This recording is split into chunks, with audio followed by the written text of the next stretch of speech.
తన భూముల్ని అధికారులు అన్యాయంగా లాగేసుకుంటున్నారని స్వయానా ఓ ఎంపీనే దీనంగా గోడు వెళ్లబోసుకుంటుంటే అంతా విస్తుపోయారు.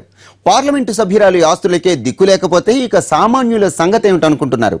అత్యుత్సాహంతో అధికారులేమన్నా తొందరపడ్డారేమోనని క్రాస్ చెక్ చేసిన ప్రభుత్వానికి డొంకంతా కదిపేంత పెద్ద తీగె దొరికింది. ఈ దెబ్బతో పెద్దోళ్ల జాతకాలు బయటపడేలా ఉన్నాయి.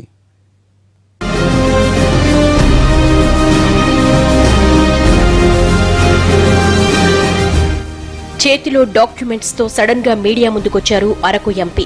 కష్టపడి సంపాదించుకున్న ఆస్తిని తెలంగాణ అధికారులు అన్యాయంగా స్వాధీనపరుచుకున్నారంటూ ఆవేదన వెళ్లగక్కారు.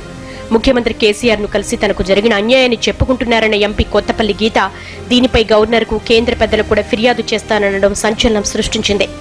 గల్లీ స్థాయి లీడర్ కూడా ఎంతో కొంత పలుకుబడి ఉంటుంది. అలాంటిది ఏకంగా ఎంపీ ఆస్తిని ఏ కారణం లేకుండా ఏకపక్షంగా అధికారులు స్వాధీనం చేసుకుంటారా? పెద్దోళ్ల ఆస్తులు కూడా రక్షణ లేని పరిస్థితులున్నాయా అని అంతా ఆశ్చర్యపోయారు. పొరుగు రాష్ట్రానికి చెందిన ఎంపీ అధికారులు అన్యాయం చేశారని ఆరోపించడంతో తెలంగాణ సర్కారు వెంటనే దీనిపై దృష్టి సారించింది. అధికారులు ఇచ్చిన పాత రికార్డులను తిరిగేసిన ప్రభుత్వానికి కళ్లు తిరిగే నిజాలు డాక్యుమెంట్లతో దొరికాయన్న వార్త ప్రకంపనలు సృష్టిస్తోంది.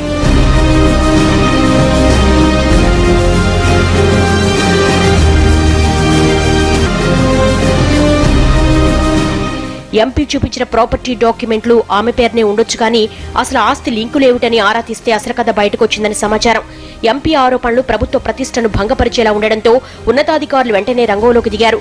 పాత రికార్డులను దుమ్ము దులిపి బయటకు తీశారు. అరకు ఎంపీ ఆరోపణలు చేసిన మరుక్షణమే ఆమె ఆస్తి తాలూకు డాక్యుమెంట్లు పూర్వాపరాలు అన్నిటినీ తెలంగాణ ప్రభుత్వం క్షుణ్ణంగా పరిశీలించింది. అసలు ఈ వివాదం ఎందుకు వచ్చింది, అంత విలువైన ఆ భూమిని ఎంపీ ఎప్పుడు ఎవరి నుంచి కొన్నారన్న దానిపై లోతుగా ఆరా తీసింది. ఈ భూమికి సంబంధించి అంతకుముందే ఎంపీ కేంద్రంలోని ఓ మంత్రితోనూ రాష్ట్ర పెద్దలకు ఫోన్లో చెప్పినట్లు ప్రచారం జరుగుతోంది. సిఫార్సు చేయించేంత సమస్య ఏంటని ఆలోచిస్తుండగానే ప్రెస్ మీట్ పెట్టి మరీ ఎంపీ తీవ్ర ఆరోపణ చేయడంతో స్వయానా సీఎం కేసీఆర్ ఈ వ్యవహారంపై దృష్టి సారించినట్లు చెబుతున్నారు.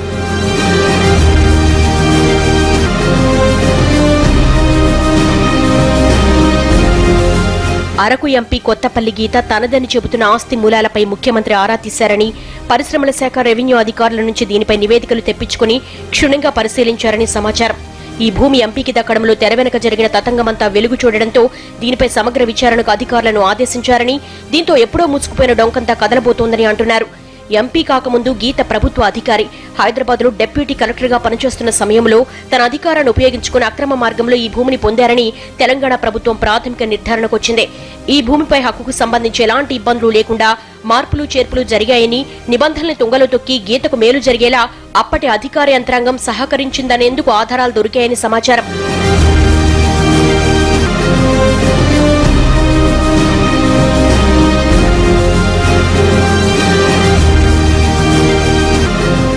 గీత ఫిర్యాదుతో ఎప్పుడో 15 ఏళ్ల క్రితం తెరచాటున సాగిన తతంగమంతా వెలుగులోకొచ్చిందట.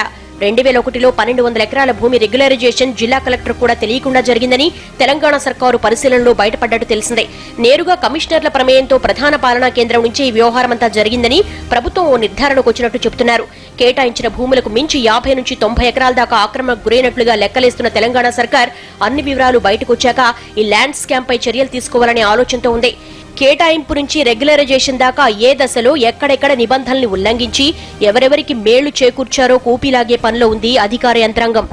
ఎక్కడ తప్పిదాలు జరిగినా కేటాయించిన భూములు వెనక్కు తీసుకోవాలని ప్రభుత్వ యంత్రాంగంపై ఆరోపణలు చేసిన ఎంపీ గీత విషయంలో అసలు వాస్తవాలేంటో బయటపెట్టాలని ప్రభుత్వం భావిస్తోంది.